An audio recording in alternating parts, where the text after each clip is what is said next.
Okay, so for Unit 5, the first question is discuss your own contributions to the development of this play and assess how effective you were as a technician in this company. So tell us a bit about your process as a technician.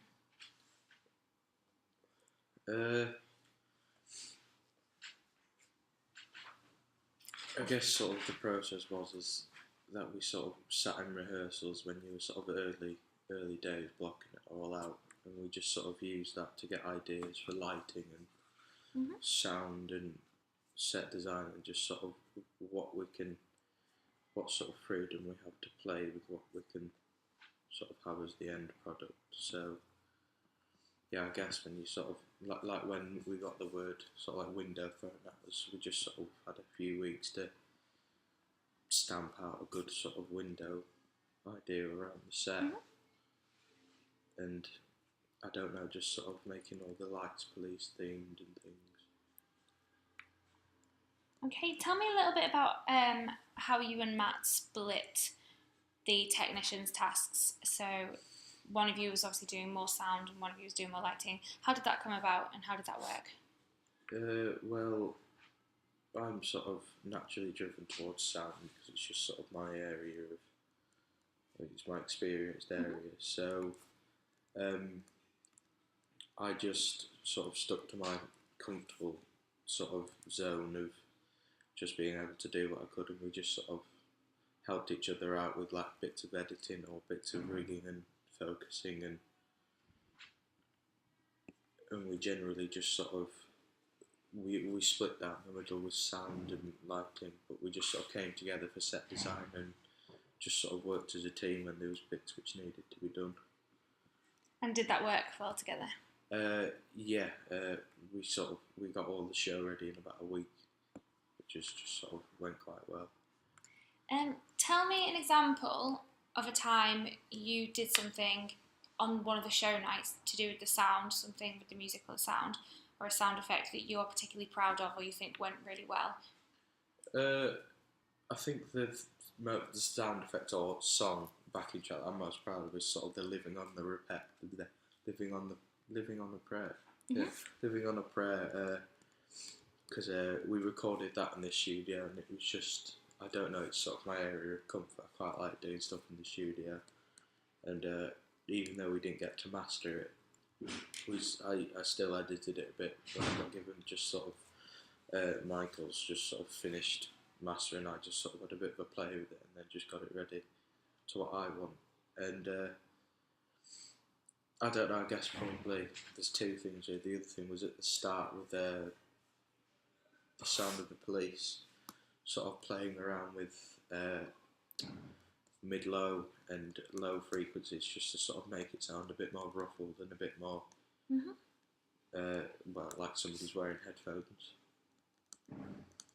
Okay, that's a really good example actually of how you used your knowledge and, like you say, comfort zone, but it's acquired skills that you've gathered in sound to create an effect that we needed as performers for a specific like sound effect that you had to create using other ways of doing that, which is really, really clever and worked really well.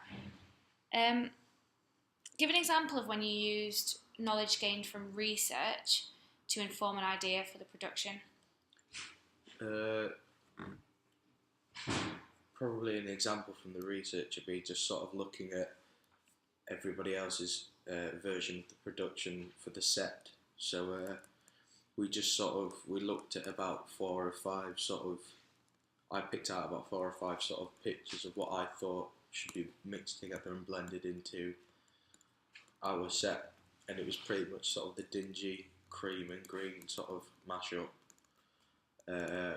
You know, filling it full of filing cabinets and sort of everything being a bit sort of tatty and a bit worn and just sort of used, and the idea of raising the window above on like a separate sort of set of decking to the whole stage to just sort of give it a bit more, I don't know, it just sort of gave it a bit more of an appeal, and everybody seemed to be drawn towards it when everybody was up there.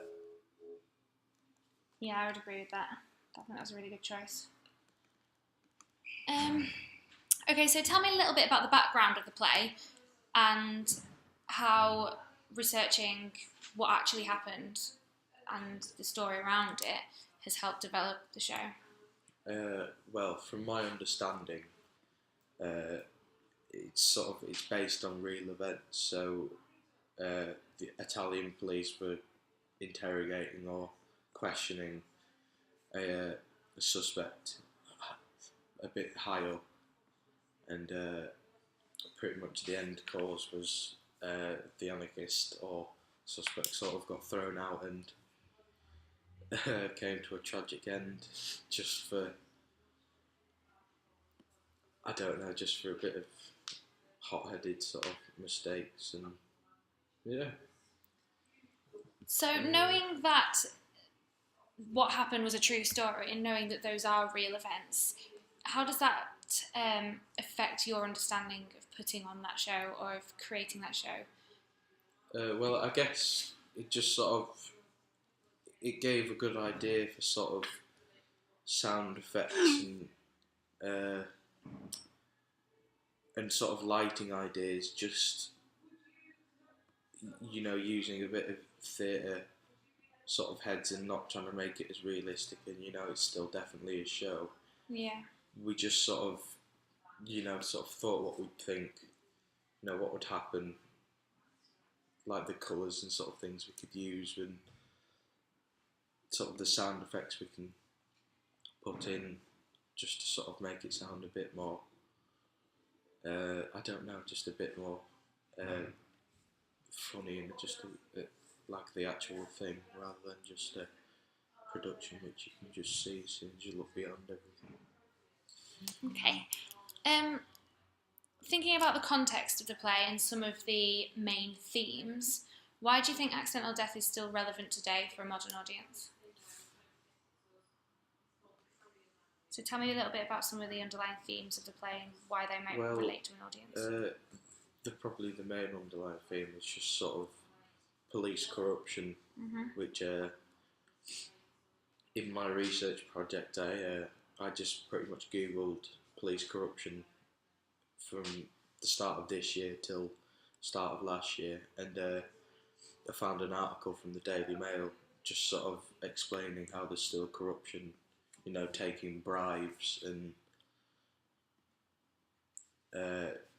selling evidence, and sort of, it's still, even though it might not be suspected as a thing, it still happens massively, and it's still sort of under the radar, and it's not as exposed as people probably thought, and it hasn't really revolutionised as much as people thought and protested about. It just, it just sort of seems to be the same sort of problems, but just a bit more modern. So it's still very much, you know, on a public person's mind. It's still there, and it will always apply, just because it's how society works, really. Okay, good.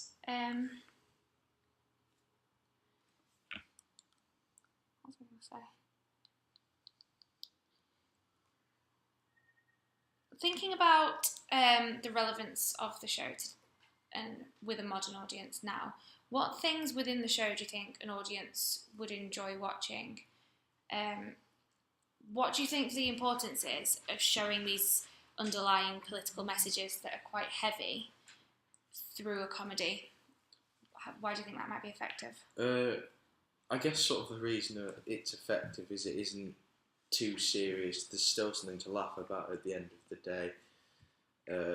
You know, it sort of draws you in when there's a bit of comedy happening, and like with sort of the adaptation from like Italian revolutionists and political figures, it's how it got changed to like British and Vladimir Putin. It just sort of, it modernises it, and it just sort of gives people interest into just sort of listening to other people's points, and it's just sort of, it's always amusing to listen to someone slay a politician down, and it just seems to be part of culture. Just, it's quite a sort of figure thing. Okay.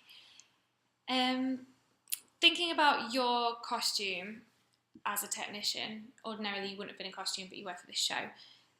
Tell me about your costume and why you think it was good and effective for you to be in that costume. So what did it look like? Well, the idea was, with what we did with our tutor's car, was to sort of turn our space, the box, into an actual crime scene. So putting like a crime scene and a chalk outline outside the box and having things happening while the audience was coming in. If we weren't in costume, we'd stick out like a sore thumb anyway, but it just sort of, it makes it feel a bit more alive if everyone there but the audience is in costume and running around, and it's always entertaining to have something happening as you're walking into a production, just because, you know, sometimes it's an insight, sometimes it's just something just to catch your eye, and it's quite nice just to have something happening as you're walking in. Definitely, I would agree with that. Okay, so thinking about specifically lighting, sound, set design, I know you've already given an example about researching the actual event and how it affected the set, but thinking about those areas, can you list some examples of times you did research and then it informed specifically what you did with sound, lighting or set? I know you've talked about the window already. One picture we sort of used as part of our construction mood board was it wasn't a split stage exactly with how we did it, but there was a definite sort of defined colour portions on the stage, and there was sort of spots of different colours, and I just sort of saw that idea and thought, do you know, that would be really good if we sort of made it look like, you know, almost like on the top of a police car, splitting it down the middle with one side red and one side blue in sort of a stereotypical sort of split siren.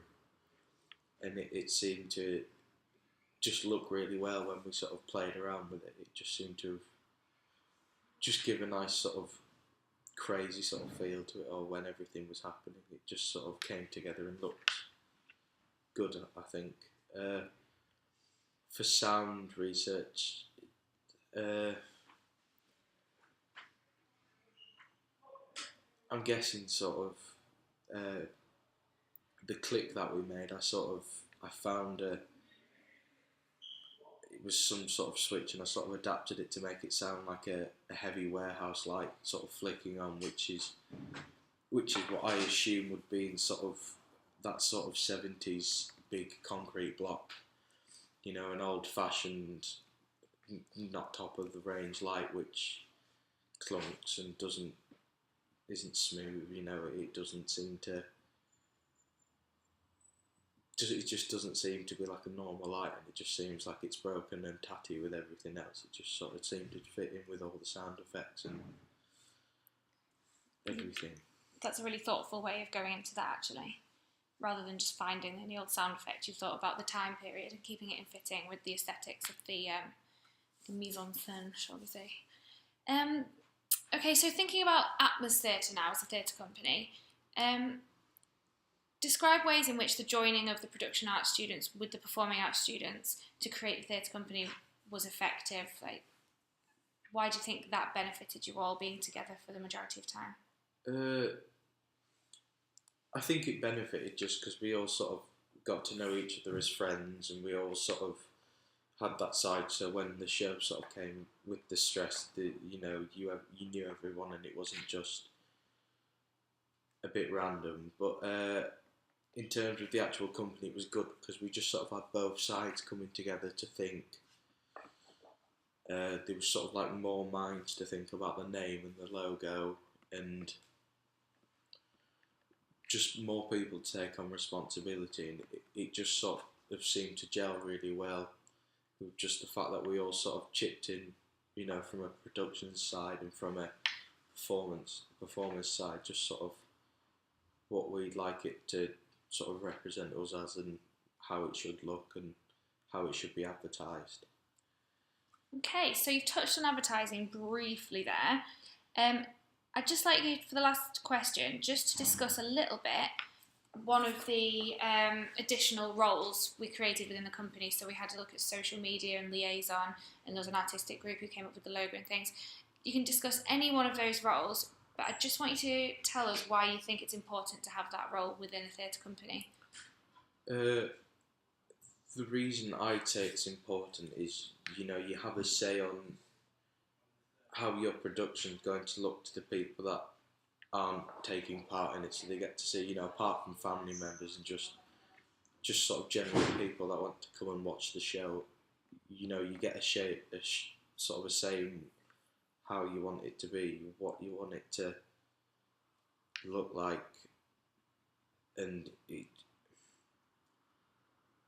it just sort of, I don't know, it just makes you feel a bit more involved rather than just doing your specific job. It gives you a bit more of sort of like you've worked for it, and the people that come that aren't just family, you've worked hard to sort of bring them in, and it just sort of shows off your sort of other talents as well as your performance or your teching. It just sort of gives you that other part to you.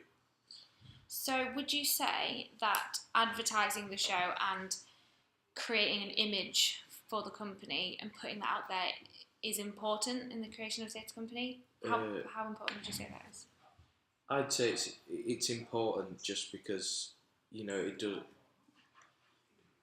You're representing yourself. You're not letting somebody else do it for you. So, as good as it is to let somebody else represent you, it's also quite good to have your sort of saying how you think you are and how you think you sort of act and what it will be like because you're there. It's not just someone else saying, you're talking about the other people, you're talking for yourself. So I guess you're sort of giving a bit more of an insight rather than someone else doing it for you. Okay. Well done, Jake.